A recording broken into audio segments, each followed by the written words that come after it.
पाखई आसिलाणी ओडियांक गणपर्व रज आउ दिन केईटा परे पहिली रज जहाकु नेई एबे उत्सव मुखर गाँठु सहर गाँव रे कुआरी झियो माने नुआ पोशाक सांगकु सुस्वादु पिठापणा करने लगी पड़े।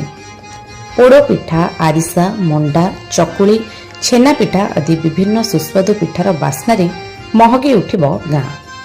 ता सांगकु झियो माने हाथ में मेहंदी और नुआ नुआ पोशाक पिंधि दोली पुची खेल आदि खेल मजा उठाइबे।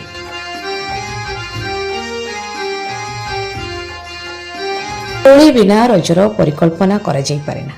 रजरे रामदोली सांगकु चक्री दोली बाउंश दोली देखिबाकू मिले। केउठी घरर अगणारे तो आउ केउठी आंब तोटा सबुठी शोभा पाए रजदोली। ता सांगकु भासी आसुथाए रजर मन मताणिया गीत रजदोली कटा माट रजदोली कटा माट मो मुंडारे गोलाप गाछ। तेबे एबे मॉडर्न जुगर रजरे कुआरी झियो माने विभिन्न पार्क रे बुलाबुली करबा पई मध्य बाहरी जांती। एहाको दृष्टि रे रखिबा सह एही परंपरा को बंचाई रखिबा पई भुवनेश्वर रज महोत्सव पक्षरु किछि वर्ष हेबो नियारा प्रयास आरंभ होइछि। रजरे पोड़ पिठा मिठा एवं रजपान सांगकु नामी दामी कलाकारंक द्वारा सांस्कृतिक कार्यक्रम रे जमिबाकू जाउछि स्वस्ति बन। धूमधाम रे पालन हेबो रज महोत्सव। 14 रु 17 तारीख पर्यंत 4 दिन व्यापी आकर्षणीय सांस्कृतिक कार्यक्रम परिवेशित हेबो।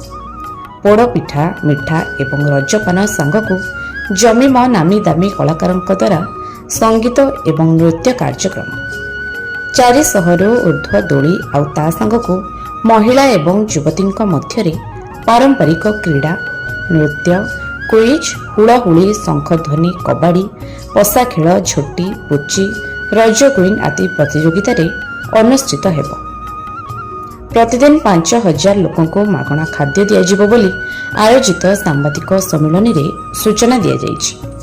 आसंतु जानिबा कौन कौन सब व्यवस्था रही। बारंगरू शेख अब्दुल मुनाफ का रिपोर्ट सत्य संधान। आम भुवनेश्वर सर्वबृहत रज महोत्सव एटी पाखापाखि 400 रु ऊर्ध्व प्रति वर्ष दोली लगे एवं अरट दोली हो किंबा झूला दोली हो माँ मान विभिन्न प्रकार व्यवस्था करा जायछि यथा पुची खेल कांदड़ा उत्सव एथरक आमे करूछु विभिन्न दल को नहीं कबाड़ी महिला कबाड़ी मैच आयोजन करिवार व्यवस्था करिछु एवं 4 दिन धरी कार्यक्रम चालू रहिबो। हमर 14 रु 17 विभिन्न स्टेज प्रोग्राम अछि।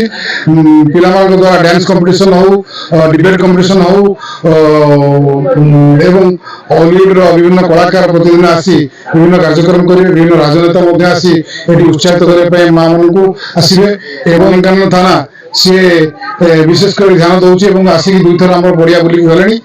चलित वर्ष हमर रज क्वीन प्रथम जे रज क्वीन तांको 10000 टका प्राइज रहिछि एवं 7000 टका रनर्स अप जे हेबो सेकंड प्राइज तांको 7000 टका रखा जायछि एवं आपण माने देखिए माने भुवन राजधानी रो कोन कोन एठी जो आछंती खास करी हमर कल्याणपुर ग्राम कमिटी तरफ 100-200 वॉलंटियर हेचंती केमि सुरखुरे लोक आसीबे सुरखुरे खाइबे एवं ढेर सारा ओडिसा जो गणपर्व रज पर्व को एठी मजेबे। विशेष आकर्षण अछि जे एठी 500 पाखापाखि हमर दोली लागुची। एठी सब प्रकार खेल माने झियो पिलांक खेल पुची ठारू हमर पुरुष लोकंकर तास खेल पर्यंत सब प्रकार खेल करा जिवो। एठी विशेष करी विशेष आकर्षण हला एठी झियो पिला माने हमर कबाडी खेलिबे एवं एठी प्रतिदिन हमर 4 दिन जाक एठी 5000 लोकर खाद्य पेयर व्यवस्था करा जायछि। तेणु विशेष कर मां मानक पई एवं एठी सुरक्षा व्यवस्था एते भाबरे सुंदर भावे हम चेष्टा करिछु जे कि ग्राम कल्याणपुर ग्राम पंचायत समूह युवक मानक लेकी 100 रु ऊर्ध्व युवक एठी रही सहित नंदनकानन थाना अधिकारी महोदय से भी प्रतिश्रुति देछन। हमर रजर उत्सव पई आमे जो प्रिपरेशन करू अभ्यास जो पिला मानक नै करू से नृत्य हो संगीत हो एंकरिंग हो एक्टिंग हो तो से सब को आमे 2 मास धरी करी माने करी आसछु जा फल कि पिला माने मध्ये उत्साहित होछि। बहुत माने बहुत जागा रु आम गाँ र पाख गाँ हो कि गाँ बाहर सब बहुत पिला आसन देठी आ माने पिला माने आसिक तांको भीतर गोटे निजर गोटे कंपटीशन चले। से दिन हमर ରଜର ରାଜକୁମାରୀ ମଧ୍ୟ ସିଲେକ୍ସନ କରାଯାଏ। ତ ଏଠି ଆମର ସବୁ ବର୍ଷ ଭଳି ଯେମିତି ରଜ ପାଳନ ହଉଥିଲା ଧୁମଧାମ ର ସହିତ ଏ ବର୍ଷ ମଧ୍ୟ ସେଇଭଳିଆ ଧୁମଧାମ ର ସହିତ ପାଳନ କରାଯାଉଛି। ଆପଣ ତ ଏଠି ସମସ୍ତେ ଦେଖିପାରୁଥିବେ କି ରଜର ପୂର୍ବରୁ ଏତେ ସାରା ପ୍ରିପାରେସନ ଏଠି ଚାଲିଛି।